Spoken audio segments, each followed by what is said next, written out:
মুরগি মুখ খুলে শ্বাস নিচ্ছে, গলা থেকে গড়গড় শব্দ হচ্ছে। এটি মারাত্মক রোগের লক্ষণ। আজই জানুন কি করবেন। আসসালামু আলাইকুম, আমি আপনাদের কৃষি ও খামারের বন্ধু। আজকে জানাবো মুরগির শ্বাসকষ্টের কারণ, লক্ষণ ও দ্রুত সমাধান নিয়ে। শ্বাসকষ্টের প্রধান কারণ ১. মাইকোপ্লাজমোসিস বা সিআরডি রোগ। এটি ব্যাকটেরিয়াজনিত রোগ যা ধীরে ধীরে ছড়ায়। লক্ষণ: নাক দিয়ে পানি, চোখ ফুলে যাওয়া এবং শ্বাসের সময় শব্দ। সিআরডি রোগের চিকিৎসা: টাইলোসিন বা ডক্সিসাইক্লিন পানিতে মিশিয়ে ৫ থেকে ৭ দিন দিন, সাথে ভিটামিন এ ও সি দিন। পশু চিকিৎসকের পরামর্শ নেওয়া সবচেয়ে ভালো। শ্বাসকষ্টের কারণ ২. Infectious bronchitis. এটি ভাইরাসজনিত রোগ যা খুব দ্রুত পুরো খামারে ছড়িয়ে পড়ে। লক্ষণ: কাশি, হাঁচি এবং ডিম উৎপাদন হঠাৎ কমে যাওয়া।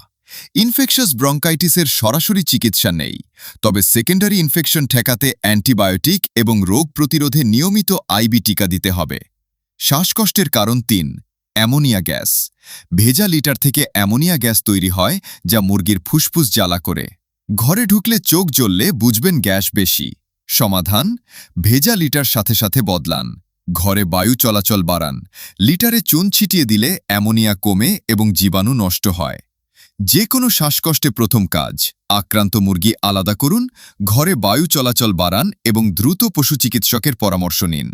দেরি করলে পুরো খামার ক্ষতিগ্রস্ত হবে। প্রতিরোধই সেরা উপায়: নিয়মিত টিকা, শুকনো লিটার, পর্যাপ্ত বায়ু চলাচল এবং বায়োসিকিউরিটি মানলে শ্বাসকষ্টের রোগ থেকে খামার সুরক্ষিত থাকবে। সচেতন খামারই পারেন শ্বাসকষ্টের মতো রোগ থেকে খামার বাঁচাতে। প্রতিদিন মুরগির আচরণ ও শ্বাস-প্রশ্বাস লক্ষ্য করুন। ভিডিওটি উপকারী মনে হলে লাইক দিন এবং আপনার পরিচিত খামারি ভাইদের সাথে শেয়ার করুন। এরকম দরকারি তথ্য প্রতিদিন পেতে এখনই সাবস্ক্রাইব করুন কৃষি ও খামারির বন্ধু। আল্লাহ হাফেজ।